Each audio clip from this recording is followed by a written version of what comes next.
আসসালামু আলাইকুম প্রিয় দর্শক, অন্য মঞ্চের আলাপচারিতায় আপনাদের সকলকে আমন্ত্রণ জানাচ্ছি। সেখানে মতিউর রহমান লিখছেন তারেক রহমানের বিচার করতেই হবে। 2008 সালের মে মাসে যখন এর আগে প্রায় বছর খানেক তারেক রহমান আটকা সেনা হেফাজতে, যতদিনে সেনা হেফাজতে আটকা থাকা অবস্থায় তার মেরুদণ্ডের কয়েকটি হাড় ভেঙে ফেলা হয়েছে, তাকে দিনের পর দিন উল্টো করে ঝুলিয়ে রেখে পেটানো হচ্ছে, সে কথা তিনি আদালতে এসে বলেছেন। সে অবস্থায় মতিউর রহমান লিখছেন তারেক রহমানের বিচার করতেই হবে, এবং তা লিখছেন তিনি গোয়েন্দাদের কাছে তারেক রহমানের স্বাক্ষর করা একটা হলফনামার উপর ভিত্তি করে, যে হলফনামা সেনা হেফাজতে মার খেতে খেতে এই রাজনৈতিক নেতা তারেক রহমান তখন দিয়েছিলেন। সে তারেক রহমানের অপেক্ষায় এখন দিন গুনছেন মতিউর রহমান।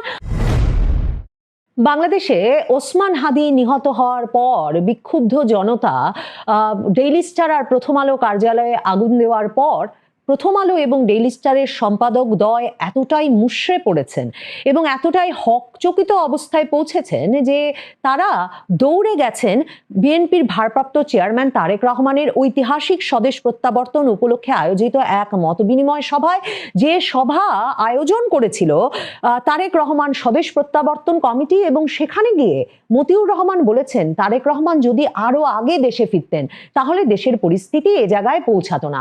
অথচ এই প্রথম আলো সম্পাদক মতিউর রহমান নিশ্চয়ই একেবারে বিস্মৃত হয়েছেন যে কোন প্রেক্ষাপটে 2008 সালে চিকিৎসার জন্য সেনা সমর্থিত তত্ত্বাবধায়ক সরকারের ভয়াবহ নির্যাতনের মুখে 1.5 বছর ধরে হেফাজতে থাকবার পর তার মা খালেদা জিয়ার নানা রকম বোঝাপড়া আপোষ মীমাংসার মধ্য দিয়ে তারেক রহমানকে একটা মুচলেকা দিয়ে দেশ ছাড়তে হয়েছিল। আর কেনই বা তারেক রহমান এত বছর দেশে ফিরতে পারেন নাই? মতিউর রহমান ভুলে গেছেন তার এবং মাহফুজা নামের প্রথম আলো এবং ডেইলি স্টারের সেই ঘটনায় সক্রিয় অংশগ্রহণের বিষয়টিও।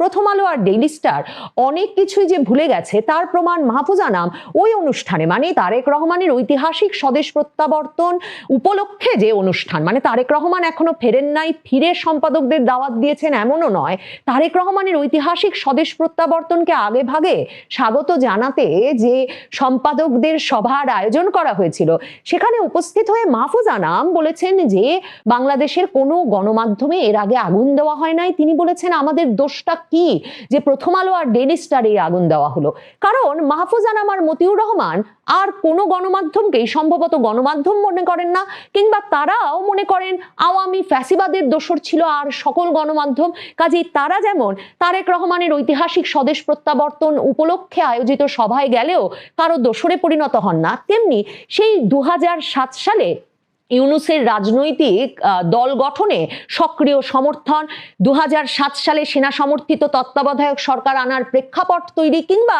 এরপর ওই সরকারের বছর দুয়েকের যে এক রকমের অগণতান্ত্রিক শাসন ব্যবস্থা এবং রাজনৈতিক নেতৃবৃন্দ এবং দলগুলোর উপর যে নিপীড়ন, সেগুলোর সরাসরি সমর্থক হিসেবে আবির্ভূত হলেও সত্য মিথ্যা গোয়েন্দা তথ্য ভিত্তিক সংবাদ পরিবেশন করলেও নিজেদেরকে কারো দোসর যেহেতু মনে করেন না, কাজেই তারা বলছেন আর কারো কোনো ভবনে নাকি বাংলাদেশের এত বছরের ইতিহাসে আগুন দেওয়া হয় নাই। অথচ 5ই আগস্ট আমরা জানি 71 টিভি, ATN সহ নানা রকম টেলিভিশনে আগুন দেওয়া হয়েছে, ভাঙচুর করা হয়েছে, এবং সময় টিভি সহ বাংলাদেশের শীর্ষস্থানীয় টেলিভিশনগুলোতে মব পাঠিয়ে তার নেতৃত্ব পর্যায়ে পরিবর্তন আনা হয়েছে। এই খবরগুলো একেবারে এড়িয়ে গেছে প্রথম আলো আর ডেইলি স্টার, কারণ তারা ছাড়া আর তো কেউ গণমাধ্যম হিসেবে বিবেচ্য হওয়ারই যোগ্য নয়। প্রথম আলো আর ডেইলি স্টার জিজ্ঞেস করছে তাদের দোষ কি।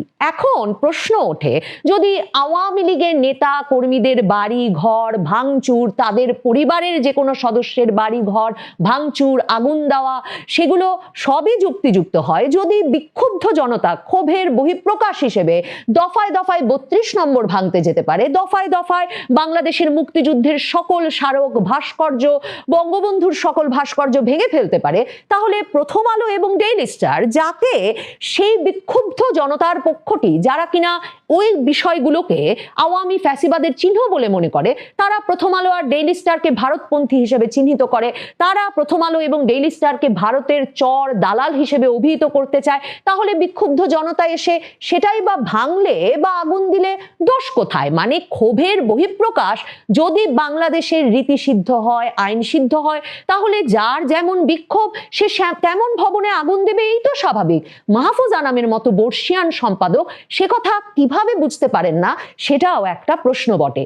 এবং মতিউর রহমান এবং মাহফুজ আনাম তাদের পত্রিকায় আগুন দেওয়ার ভয়াবহ ঘটনা, যে ঘটনায় সাংবাদিকেরা রীতিমতো প্রাণ ভয়ে উপর থেকে এমন ঝাঁপ দিতেও পারছিলেন না যখন ছাদে আটকা পড়ছিলেন বা উপর তালাগুলোয় আটকা পড়ছিলেন, কারণ নিচে ভয়াবহ হিংস্র হামলাকারীরা তখন দাঁড়িয়েছিলেন যে সাংবাদিকরা নামলেই তাদের হামলা করবেন, তাদের মারবেন, ধরবেন।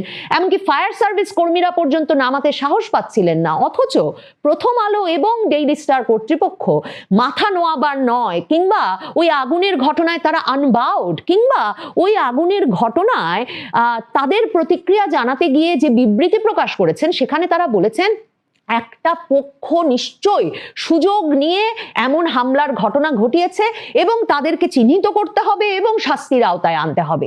মানে যে প্রথম আলো হেলমেটের নিচে ছাত্রলীগ চিনে ফেলে, যে প্রথম আলো তড়িৎ গতিতে বুঝে যায় 21শে আগস্টের গ্রেনেড হামলার পেছনে নিশ্চিতভাবে তারেক রহমান আর হাওয়া ভবন আছে, সে প্রথম আলো বুঝতে পারে না যে যে ধরনের স্লোগান আমরা ভিডিওতে, লাইভ ভিডিওতে দেখতে পাচ্ছিলাম, সে ধরনের স্লোগান দিয়ে কোন পক্ষ প্রথম আলো আর ডেইলি স্টারকে ভারতপন্থী হিসেবে চিহ্নিত করে আক্রমণ চালাতে পারে। অন্তত প্রথম আলো এবং ডেইলি স্টার নিজের ঘরে আগুন দেওয়ার পর তাদের পত্রিকায় এই আগুন দেওয়া পক্ষকে বিক্ষুব্ধ ছাত্র জনতা হিসেবে অভিহিত না করে, কিংবা ক্ষোভের বহিঃপ্রকাশ হিসেবে একে ব্যাখ্যা না করে এদেরকে সন্ত্রাসী লিখেছে, এদেরকে আক্রমণকারী লিখেছে। তবে বলেছে এসবই একটা পক্ষের ষড়যন্ত্র, নির্বাচন বানচাল করবার জন্য এবং দেশের ভাবমূর্তিকে আন্তর্জাতিক মহলের সামনে ক্ষুণ্ণ করবার জন্য। তার মানে 15 মাস ধরে এর আগে যত ভাঙচুর হয়েছে, দিনের পর দিন, রাতের পর রাত বুলডোজার নিয়ে বারবার আগুন দিয়ে ভাঙচুর করে, তাতে কখনো বাংলাদেশের ভাবমূর্তি ক্ষুণ্ণ হয় নাই। এখন মতিউর রহমান গিয়ে তারেক রহমানের স্বদেশ প্রত্যাবর্তন কমিটির সভায় গিয়ে বলছেন তারেক রহমান যদি আগে দেশে ফিরতেন তাহলে পরিস্থিতি এত খারাপ হতে পারতো না। আর তারা প্রথম আলোর যে জরিপ করেছেন, সে জরিপে স্পষ্টতই উঠে এসেছে যে বিএনপি আগামী নির্বাচনে বিজয়ী হবে এবং তারা ওই জরিপ বিষয়ে যথেষ্ট কনফিডেন্ট, আত্মবিশ্বাসী। কাজেই তারেক রহমান দেশে ফিরলে একটা যে রাজনৈতিক শূন্যতা সৃষ্টি হয়েছে দীর্ঘ 15 বছর, সেই শূন্যতা মিটে যাবে। এখন ভাবুন তো, সেই 2007-8 সালের কথা মনে করুন। এই প্রথম আলো, ডেইলি স্টার ক্রমাগত লিখছে যে কিভাবে বাংলাদেশের রাজনৈতিক নেতা নেত্রীরা, বিশেষ করে প্রধানমন্ত্রী খালেদা জিয়ার পুত্র তারেক রহমান হাওয়া ভবন সংগঠনের মাধ্যমে, হাওয়া ভবন প্রতিষ্ঠার মাধ্যমে রাজনৈতিক দুর্নীতি প্রতিষ্ঠা করে ফেলেছেন, একটা প্রাতিষ্ঠানিক রূপ দিয়েছেন, এবং কিভাবে প্রধানমন্ত্রী খালেদা জিয়া পুত্র তারেক রহমানকে বিচারের আওতায় আনা সেনা সমর্থিত তত্ত্বাবধায়ক সরকারের প্রথম দায়িত্ব হওয়ার কথা। মনে করে দেখুন, এই মতিউর রহমান এই বিএনপির সভায় গিয়ে বলে বসেছেন যে গত 15-16 বছর শেখ হাসিনা সরকার তাদের উপর যে অত্যাচার করেছেন, সেরকম অত্যাচার নাকি আগে আর কখনো হয় নাই। বিশেষ করে সামরিক গোয়েন্দা সংস্থা ডিজিএফআই এর নাক গলানোর বিষয়টা নাকি মানে একেবারে সবচেয়ে নতুন ছিল শেখ হাসিনা সরকারের সময়, এবং সেটা সবচেয়ে ভয়াবহ ছিল। মানে তারেক রহমান বিষয়ে এখনো আর্কাইভে বিভিন্ন জনের কাছে আছে, সামাজিক যোগাযোগ মাধ্যমে পিনাকি ভট্টাচার্য সহ নানা জনে শেয়ার করেছেন মতিউর রহমানের ওই কথা শুনে, যেখানে মতিউর রহমান লিখছেন তারেক রহমানের বিচার করতেই হবে। 2008 সালের মে মাসে, যখন এর আগে প্রায় বছর খানেক তারেক রহমান আটকা সেনা হেফাজতে, যতদিনে সেনা হেফাজতে আটকা থাকা অবস্থায় তার মেরুদণ্ডের কয়েকটি হাড় ভেঙে ফেলা হয়েছে, তাকে দিনের পর দিন উল্টো করে ঝুলিয়ে রেখে পেটানো হচ্ছে, সে কথা তিনি আদালতে এসে বলেছেন। সে অবস্থায় মতিউর রহমান লিখছেন তারেক রহমানের বিচার করতেই হবে, এবং তা লিখছেন তিনি গোয়েন্দাদের কাছে তারেক রহমানের স্বাক্ষর করা একটা হলফনামার উপর ভিত্তি করে, যে হলফনামা সেনা হেফাজতে মার খেতে খেতে এই রাজনৈতিক নেতা তারেক রহমান তখন দিয়েছিলেন। সে তারেক রহমানের অপেক্ষায় এখন দিন গুনছেন মতিউর রহমান, আর বলছেন ডিজিএফআই এর ব্যবহার সংবাদ মাধ্যমকে নিয়ন্ত্রণের জন্য তিনি শেখ হাসিনার আমলের আগে কখনো দেখেন নাই। মাহফুজা নামের পত্রিকায় কাজ করা সাংবাদিক তাসনিম খলিল, যিনি কিনা পরে আয়নাঘর নাম দিলেন ডিজিএফআই এর বন্দিশালার, সেই তাসনিম খলিল মাহফুজা নামের পত্রিকায় কলাম লেখার জন্য তাকে সেনা হেফাজতে নিয়ে যাওয়া হলো, এবং তখন মাহফুজা নাম, আমি তখন বিবিসি বাংলায় কাজ করি, উনি সাক্ষাৎকার দিয়ে সাথে সাথে বললেন যে না না, এই তাসনিম খলিলকে আমার পত্রিকায় কাজের জন্য ধরে নাই, উনি অন্য অনেক রকম লেখালেখি করেন ব্লগে, সেজন্যই ধরেছে বলে তিনি হাতটা ঝেড়ে ফেললেন। পরে আমরা জানলাম ডিজিএফআই একবার হেফাজত থেকে তাসনিম খলিলকে মাহফুজা নামের বাড়িতে নিয়েছে, মাহফুজা নামের সঙ্গে কথা হয়েছে, এরপর আবার ডিজিএফআই তাকে সেনা হেফাজতে নিয়ে গেছে যথেচ্ছ নির্যাতনের মুখে। সম্ভবত মাহফুজা নামের এক রকমের সক্রিয় ব্যবস্থাপনাতেই এরপর সুইডেনের রাষ্ট্রদূতের হস্তক্ষেপে তিনি রাজনৈতিক আশ্রয় প্রার্থী হয়ে সুইডেন চলে যেতে পারেন। কিন্তু এই মাহফুজা নাম, এই মতিউর রহমান এখন নাকি ডিজিএফআই এর ব্যবহার হাসিনা আমলের আগে কখনো দেখেন নাই বলে মানে রীতিমতো সভা সমাবেশে বলে বেড়াচ্ছেন। মাহফুজা নাম অবশ্য শেখ হাসিনা আমলে এক টেলিভিশন সাক্ষাৎকারে এসে স্বীকার করেছিলেন যে 2007-8 সালে 1-11 সরকারের সময় তারা যে ঢালাও ভাবে ওই যে গোয়েন্দারা যা পাঠাতো যে এই রাজনৈতিক নেতা এই দুর্নীতির কথা বলেছে, ওই রাজনৈতিক নেতা এই দুর্নীতির কথা বলেছে, এগুলো ছেপেছেন, এটা তার রাজনৈতিক জীবনের সবচেয়ে বড় ভুল। মাহফুজা নাম ওই সভায় গিয়ে বিএনপির এই স্বদেশ প্রত্যাবর্তন কমিটির আয়োজিত সভায় গিয়ে সেটা বলেছেন যে ডেইলি স্টার সবচেয়ে বেশি ক্ষমা চেয়েছে সবসময় যাতে তাদেরকে তাদের ভুলগুলো ধরিয়ে দেওয়া হয়। কিন্তু আপনার কি মনে হয় তারেক রহমান ভুলে যাবেন যে এমন কথা মতিউর রহমান কলাম লিখে প্রথম আলোতে লিখেছিলেন যে হলফনামায় তারেক রহমানের স্বাক্ষরও আছে, এবং তারেক রহমানের বিচার হতে হবে, যেখানে তিনি বলেছেন যে আমি গিয়াসউদ্দিন আল মামুনের প্ররোচনায় তার বহু অবৈধ আয় সম্পর্কে জ্ঞাত হইলেও তা থেকে তাকে বিরত হইতে নিষেধ করি নাই, যা পরোক্ষভাবে তাকে সমর্থন দেওয়া হয়। তার ওয়ান গ্রুপের সকল প্রতিষ্ঠানে সে আমাকে মৌখিকভাবে সাথে রাখে, এবং এই প্রতিষ্ঠানগুলো গড়তে সে বিভিন্নভাবে অবৈধ আয় করে, আর এই অবৈধ আয় থেকে সে আমাকে আমার রাজনৈতিক খরচের নামে বিভিন্ন সময় অর্থ প্রদান করে। মানে ওই লেখাটার তারেকের দুর্নীতির বিচার হতে হবে। মতিউর রহমানের নিজ নামে প্রকাশিত ওই মন্তব্য প্রতিবেদনের লাইনে লাইনে তারেক রহমানের যে গুণপনার বর্ণনা মতিউর রহমান তুলে ধরেছেন, সেই গুণ, এবং মনে রাখবেন এই গুণপনার বর্ণনা তিনি পেয়েছেন ডিজিএফআই থেকে সরবরাহকৃত তারেক রহমান স্বাক্ষরিত হলফনামার মাধ্যমে, যেটা কিনা সেনা হেফাজতে পেটাতে পেটাতে তারেক রহমানকে গ্রহণ করা হয়েছিল। এই তো মতিউর রহমান মাহফুজ আনামদের নিরপেক্ষ সাংবাদিকতার দশা। তারেক রহমান প্রধানমন্ত্রী হলে মতিউর রহমানের এই মিষ্টি মিষ্টি কথার জেরে তিনি মতিউর রহমানকে ক্ষমা করে দিতে পারবেন কিনা, কিংবা মাহফুজ আনাম যেটা চেয়েছেন যে তার একমাত্র প্রত্যাশা তারেক রহমানের বাংলাদেশে, মানে মাহফুজ আনামও ধরেই নিয়েছেন তারেক রহমানই প্রধানমন্ত্রী হচ্ছেন, তারেক রহমানের বাংলাদেশে যাতে ক্রিটিক্যাল জার্নালিজমের সুযোগ থাকে। আর মতিউর রহমান বলেছেন যে ক্ষমতায় আসার পর যাতে বিএনপি এবং তারেক রহমান বিনয়ী থাকেন এবং তারা যাতে মানে সমালোচনা সহ্য করতে পারেন। এখন বলা মুশকিল যে যাদের সাংবাদিকতার জেরে, মানে যাদের সংঘবদ্ধ একেবারে সংস্কার কর্মসূচির অংশ হিসেবে তারেক রহমানকে মেরুদণ্ড ভেঙে বিদেশ পাঠানো হলো, এবং তারপর থেকে বিএনপির রাজনীতি এত ঘোরতর দুর্দিনে পড়লো, সেই তারেক রহমান যখন সত্যি এবার ক্ষমতায় আসবেন, প্রথম আলো বলছে তাদের জরিপ অনুযায়ী কোনো সন্দেহ রাখারই অবকাশ নাই যে তারেক রহমানই প্রধানমন্ত্রী হচ্ছেন, তখন তারেক রহমান বিনয়ী থাকতে পারবেন কিনা, কিংবা মতিউর রহমান মাহফুজ আনামকে সত্যিকার অর্থে ক্রিটিক্যাল জার্নালিজম করতে দেবেন কিনা। আসসালামু আলাইকুম রহমতুল্লাহি ওবরকাতুহু। সম্মানিত দর্শক, বিএনপির ভারপ্রাপ্ত চেয়ারম্যান জনাব তারেক রহমান, তিনি তার সুদীর্ঘকালের প্রবাস জীবন স্বেচ্ছা নির্বাসন অথবা বাধ্যতামূলক নির্বাসন সব অতিক্রম করে আগামী 25শে ডিসেম্বর 2025 সাল বাংলাদেশে প্রত্যাবর্তন করবেন। বিএনপি তাদের যে সর্বোচ্চ নেতা, তার এই আগমনকে ল্যান্ডমার্ক এবং গ্র্যান্ড রিসিপশনে পরিণত করার জন্য সর্বোচ্চ চেষ্টা এবং তদবির চালিয়ে যাচ্ছেন। তারা প্রচার চালাচ্ছেন খুব অল্প, কিন্তু তাদের যে সাংগঠনিক ক্ষমতা, সেই সাংগঠনিক ক্ষমতার সর্বোচ্চ পরাকাষ্ঠা তারা 25 তারিখে দেখানোর চেষ্টা করবেন। বিএনপি আশা করছে যে এই শহরে, এই ঢাকাতে এত মানুষের সমাবেশ হবে যা দেখে মানুষ স্তম্ভিত হয়ে যাবে। এই শহরের বহু মানুষ, এই শহরে 2.5 কোটি মানুষ বসবাস করে। এই 2.5 কোটি মানুষের মধ্যে শক্তিমান, সামর্থ্যবান অন্তত অর্ধেক মানুষ, 50% মানুষ সেদিন রাজপথে নেমে আসবে। মানে 1.25 কোটি মানুষের মধ্যে আমরা তো এই যে 2.5 কোটি মানুষ ধরি, তো নারী, পুরুষ, আবার বৃদ্ধ, বনিতা, তো এর মধ্যে ধরুন যদি 50% ধরেন তাহলে 1.25 কোটি। তো 1.25 কোটি, আর এই 1.25 কোটির মধ্যে যদি সামর্থ্যবান যারা ধরেন, যাদের বয়স 20 বছর থেকে 40 বছর, এদের সংখ্যা 40%, তাহলে রাজপথে নেমে আসবে 50 লাখ লোক। এটা কিন্তু চারটিখানি কথা নয়। 50 লাখ লোক এই শহরে যদি একসঙ্গে রাজপথে নামে, এই রাজপথ ধারণ করতে পারবে না, কোনো রাজপথে তিল ধারণের জায়গা থাকবে না। এর বাইরে ঢাকার বাইরে থেকে আরও 1 কোটি লোক এই শহরে প্রবেশ করবে 25 তারিখে উপলক্ষ করে। তাহলে কি হলো, ঢাকা শহরে জনগণ হয়ে পড়বে 3.5 কোটি, আর রাজপথে নেতার দর্শনে নেমে আসবে 1.5 কোটি মানুষ। শহরের 50 লাখ, আর নেতাকর্মী সারা বাংলাদেশ থেকে, টেকনাফ থেকে তেঁতুলিয়া পর্যন্ত 1 কোটি লোক আসবে। তো 1 কোটি লোক কিন্তু খুব বেশি না। 64টি জেলা যদি ধরেন, ঢাকা শহর বাদ দেন, তাহলে আপনি 60টি জেলা ধরেন।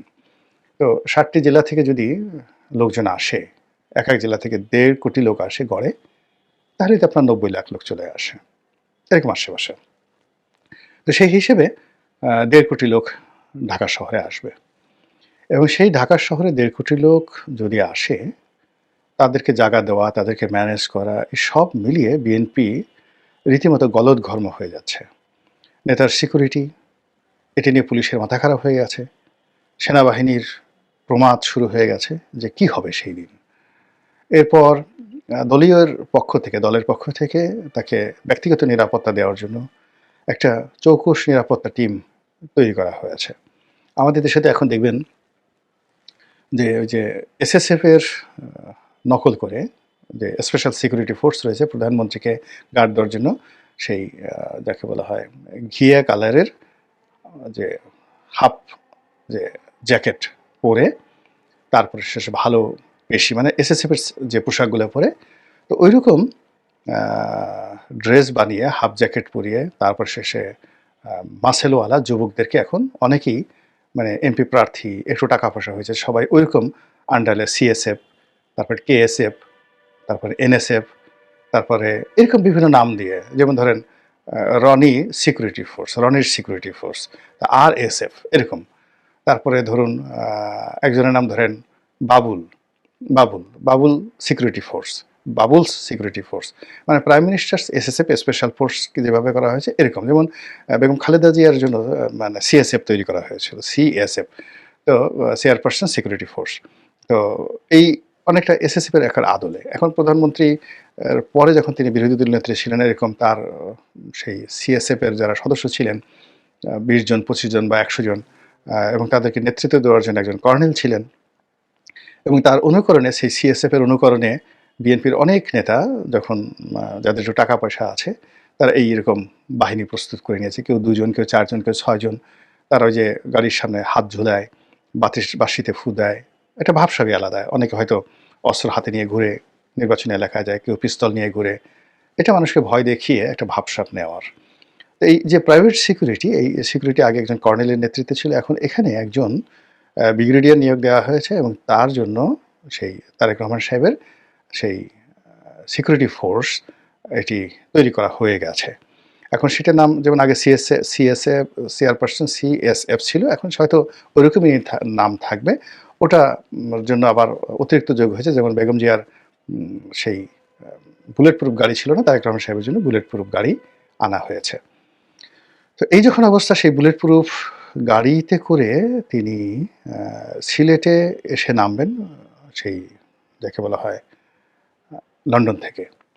এখন সিলেট থেকে তিনি কি প্লেনে করে ঢাকা এয়ারপোর্টে আসবেন না বাই রোডে আসবেন, এটা আমি এখন পর্যন্ত জানি না। তবে ঢাকা যে এই মুহূর্তে সবচেয়ে যেটা নান্দনিক এলাকা, সেই নান্দনিক এলাকা হলো ৩০০ ফিট। এয়ারপোর্ট থেকে মানে কুড়িল বিশ্ব রোড থেকে শুরু করে একেবারে সেই যে নারায়ণগঞ্জ পর্যন্ত ৩০০ ফিটের যে রাস্তা, এর চেয়ে নান্দনিক জায়গা, স্পেশিয়াস জায়গা নেই বাংলাদেশে।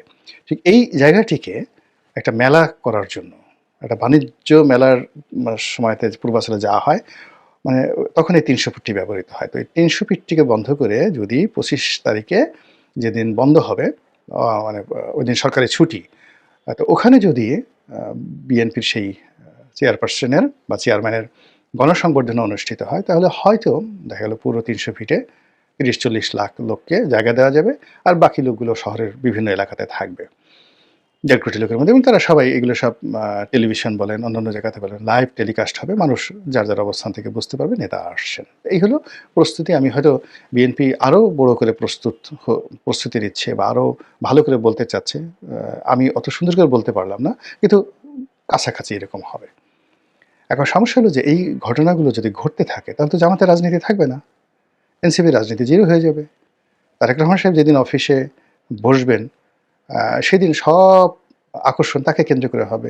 আমাদের দেশে তো মানুষ মানে সবসময় হাওয়া যেদিকে যায় সেদিকে পাল তুলে দেয়, এবং স্রোতের বিরুদ্ধে দাঁড়ানোর মতো আমাদের এই সমাজে কোনো লোক নেই। আমাদের দেশে যখন গণজাগরণ মঞ্চ হয়েছে, সব মানুষ, মন্ত্রী, এমপি, সেনাপ্রধান থেকে শুরু করে সব মানুষ ইমরান এই সরকারের ব্যাগ টেনেছে। আমাদের দেশে যখন সেই আহমেদ শফি সাহেবের ডাকে হেফাজতের সেই শাপলা চত্বরে সবাই ঐক্যবদ্ধ হয়েছে, সব মানুষ, এরশাদ সাহেবের মতো মানুষ, বড় বড় মানুষ হুজুরের কদম বসে নেওয়ার জন্য গেছেন, দাঁড়ায় দাঁড়িয়ে রাস্তায় পানি বিলি করেছেন। আবার এই যে আমাদের দেশে যখন এখন জুলাই গণঅভ্যুত্থান হলো, সব মানুষ সার্জিস হাসনাত, মানে সরি, হারজিস বলে ফেলছে, আমি সরি, বিকজ হাসনাত এর জায়গাতে উঠে হয়ে গেছে, সার্জিস হাসনাত, মানে ওনাদের মতো যারা নেতা আছেন, তাদের ব্যাক টানার জন্য কত বড় বড় মানুষ যে তাদের পিছিয়ে পিছিয়ে ঘুরে এরকম, মানে আপনি এই যে হাদি সাহেব যে ইন্তেকাল করলেন, তো তার যে জানাজা, এরকম জানাজা তো বাংলাদেশে কখনো হয়নি। ৩ বাহিনী প্রধান আসলেন, সবাই রাজনীতিবিদরা চলে গেলেন, সব মিলিয়ে ঠিলে। এই কারণ হলো জনগণ যেদিকে যাচ্ছে সেদিকে মানুষ যাবে। তো তারেক রহমান সাহেবকে কেন্দ্র করে যদি এই যে জনাব উসমান হাদির জানাজাতে যে পরিমাণ লোক হলো, তার দ্বিগুণ, ৩ গুণ, ৪ গুণ লোক যদি হয়ে যায়, তাহলে আপনি বোঝার চেষ্টা করুন সকল রাষ্ট্রযন্ত্র, প্রশাসন যন্ত্র সব কিছু সেই বিএনপি কেন্দ্রিক, তারেক রহমান কেন্দ্রিক এটা পরিণত হয়ে যাবে। এবং এটা কোনো অবস্থাতে ইলেকশনের আগে আপনি এটা নিতেই পারবেন না। মানে তিনি বাংলাদেশে পা দেওয়ার সঙ্গে সঙ্গে এইরকম একটি সম্বর্ধনার যদি আয়োজন করা যায়, তাহলে তিনি হবেন বাংলাদেশের অঘোষিত প্রধানমন্ত্রী, a king without kingdom, without Throne, কিংবা ওই মাথায় যে মুকুট পরে সেই সেই মাথার মুকুটহীন একজন সম্রাট হয়ে পড়বেন তিনি। তো এটা বিএনপির লোকজনের যত ভালো লাগবে, তার সাথে ১০০ গুণ খারাপ লাগবে কাদের? আওয়ামী লীগের। ১০০ জনের ১০০ গুণ খারাপ লাগবে যারা আগামীতে রাষ্ট্র ক্ষমতা আসতে চায় সে সকল নেতা, যারা এই মুহূর্তে ক্ষমতা আছেন, তাদের সবাইকে মানে ওই গণসংবর্ধনায় জনাব তারেক রহমান সাহেবকে দেখলে মনে হবে তার মানে সেই মস্তক আকাশ স্পর্শ করেছে, এত বড় মনে হবে মানুষের মধ্যে, মানুষের নেতা। এটা দেখলে একবার চিন্তা করেন তো, ডক্টর মোহাম্মদ ইউনূসের মন ভালো হবে না খারাপ হবে? কেমন লাগবে বলেন তো?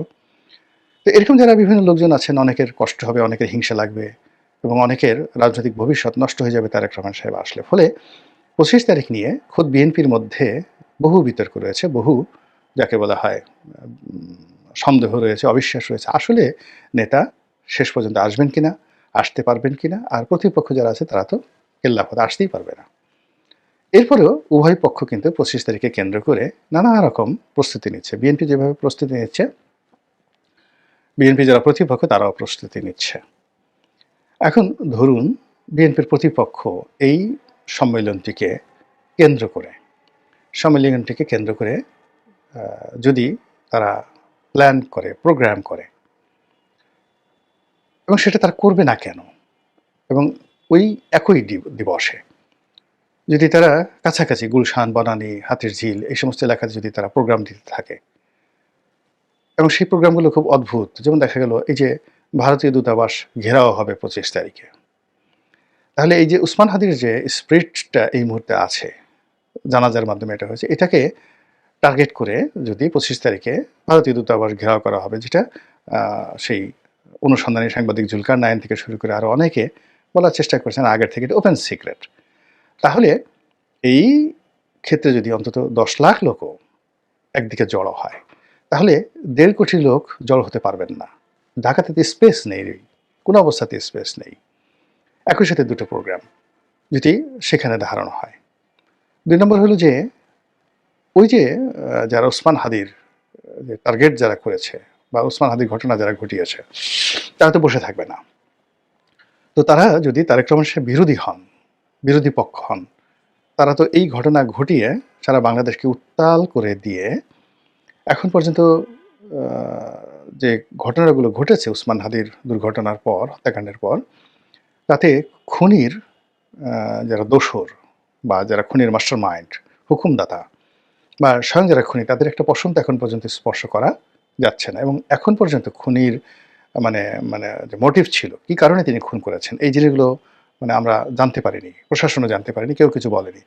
শুধু ওসমান হাদির চিকিৎসা, তার দাফন কাফন জানাজা, এই জিনিসগুলো নিয়ে পুরো দেশ এবং জাতি আবেগে ভাসছে। আর যখনই জাতি আবেগে ভাসছে তখন প্রতিপক্ষ হাসছে, যারা এই কাজগুলো ঘটিয়েছে। ফলে তারা তাদের টার্গেট 2, টার্গেট 3, টার্গেট 4, এবং সেই টার্গেট 4 যদি তারেক রহমান সাহেবের 25 তারিখে কেন্দ্র করে কোনো কিছু ঘটে, এনিথিং হ্যাপেন্ড, এমনকি ওই দিন যদি একটা বেলুনও ব্রাস্ট করা হয় 24 তারিখ রাতে, দেখা গেল যে সর্বনাশ হয়ে যাবে একটা জীবন। দেখা গেল যে লক্ষ লক্ষ মানুষ, তো লক্ষ লক্ষ মানুষ আকাশে, ওই দিন তো নেতা আসবেন, বারে বারে আকাশের দিকে তাকাবে, হঠাৎ করে যে কোনো জায়গা থেকে ধরেন বড় একটা বেলুন আকাশে উড়ছে, এবং আকাশে গিয়ে এই বেলুনটা হঠাৎ ব্রাস্ট হলো, এবং বেলুন থেকে অদ্ভুত দুর্গন্ধ বাজে জিনিস এসে মাটিতে পড়লো। তো মানুষ কিন্তু একটা জাস্ট একটা ফান, কেউ হয়তো একটা ফান করবে, টিটকারি করবে, মস্কারা করবে, কিন্তু ওটার যে আতঙ্ক শুরু হয়ে যাবে, সে আতঙ্কে যে দৌড়দৌড়ি শুরু হয়ে যাবে যে বেলুন থেকে না জানি অ্যাটম বোমা পড়লো কিনা। তো এরকম আসলে যারা প্রতিপক্ষ রয়েছে তাদের মাথায়, আমি এখানে 7টি ঘটনা বলেছি, 7, যে তারা পরিকল্পনা করছে। আসলে এরকম শত শত দুষ্ট বুদ্ধি প্রসব করার মতো আমাদের এই সমাজের অনুর্বর মস্তিষ্কের অভাব নেই। সমাজে যখন খারাপ সময় চলে তখন দুষ্টবুদ্ধি এখানে রীতিমতো প্রাতিষ্ঠানিক রূপ লাভ করে, আর সমাজে যখন উর্বরতা বিরাজ করে তখন সেখানে শিল্প হয়, সাহিত্য হয়, নাটক হয়, সিনেমা হয়, গান হয়, বাদ্য হয়, বসন্তের সময় যা কিছু হয়, উৎসব হয়, পার্বণ হয়। কিন্তু সমাজ যখন সেই যাকে বলা হয় যেখানে জানাজার জন্য প্রস্তুত হয়, সমাজ যখন জানাজাটাকে সেলিব্রেট করে, একটি জানাজাকে, একটা সমাজ যখন একটি মানুষের মৃত্যুকে সেলিব্রেট করে, তখন সেখানে জন্ম নিয়ে আনন্দ করা যায় না। এখনকার যে সমাজ, এই সমাজের যে কাঠামো বা ট্রান্সফরমেশন, সমাজটাতে যে বিবর্তন হচ্ছে, তো সেইখানে যদি আপনি হুট করে কোনো আনন্দ উদযাপন করতে চান, সে আনন্দ এই সমাজ ধারণ করতে পারে না। ফলে কি হলো, এই যে তারেক রহমান সাহেবের যে আগমন, সেই আগমনটাকে আপনি এটাকে আনন্দমুখর করবেন, এটাকে উদযাপন করবেন, তারপরে এটিকে আপনি আবার ক্যাশ করবেন, ক্যাশ করবেন। প্রথমত আপনি নেতা আসছেন, আনন্দ প্রকাশ করবেন, সমাজের সবাই যেখানে কাঁদছে আপনি সেখানে হাসবেন কেন? আপনি তো হাসতে পারবেন না। ব্যবসা বাণিজ্য বন্ধ, শিল্প কারখানা বন্ধ, কোটি কোটি মানুষ পাগলের মতো ছুটছে, আর সেখানে আপনি 1.5 কোটি মানুষ এনে একত্র করে নেতাকে বরণ করে নেবেন। এটা সমাজের যে ডিমান্ড, সেই ডিমান্ডের উল্টো। 2 নম্বর হলো যে আপনার যারা প্রতিপক্ষ রয়েছে, সেই প্রতিপক্ষ সঙ্গে আপনার সমঝোতা নেই, আপনি একেবারে টাগ অফ ওয়ার, মুখোমুখি সংঘর্ষে চরম পর্যায়ে আছেন। সেখানে আপনি প্রতিপক্ষকে যাকে বলা হয় একটা উচিত শিক্ষা দেওয়ার জন্য নেতাকে আপনি সেখানে বরণ করে নেবেন, এটা হয় না, কখনো কোথাও হয় না। অতীতে যারাই এই গণসংবর্ধনা পেয়েছেন, ওই সময়টাতে তাদের কোনো প্রতিপক্ষ ছিল না, এবং তাদের কোনো দুর্নাম বদনামও ছিল না। থার্ডলি হলো যে আপনি এই আগমনকে কেন্দ্র করে ব্যবসা করবেন, বাণিজ্য করবেন, নির্বাচনে জিতবেন, ভোট করবেন, রাষ্ট্র ক্ষমতা দখল করবেন, আর বাকি সবাই যারা আছে তারা লেবেন চুষ খাবে, তারা কোলবালির দিয়ে ঘুমিয়ে থাকবে, তারা ম্যাসাজ পার্লারে গিয়ে বলে আমাদের হাত পা টিপে দাও, আমাদের মন খুব খারাপ, এখন একটু ম্যাসাজ না করলে মন হচ্ছে না। এটা হয় না। বলে কি হচ্ছে, প্রতিপক্ষ তাদের সর্বোচ্চ শক্তি, মেধা, যোগ্যতা তারা এখানে নিয়োগ করে এগুলিকে বানচাল করার যে চেষ্টা করবেন, সেই চেষ্টা থেকে বিএনপি কতটা সুফল নিতে পারবে এবং সেই চেষ্টাকে ভণ্ডুল করে দিয়ে তারা তাদের কাঙ্ক্ষিত গন্তব্যে কীভাবে পৌঁছবে সেটাই দেখার বিষয়। মহান আল্লাহ আমাদের সবাইকে হেদায়েত দান করুন এবং হেফাজত করুন। আসসালামু আলাইকুম ওয়া রাহমাতুল্লাহি ওয়া বারাকাতুহু।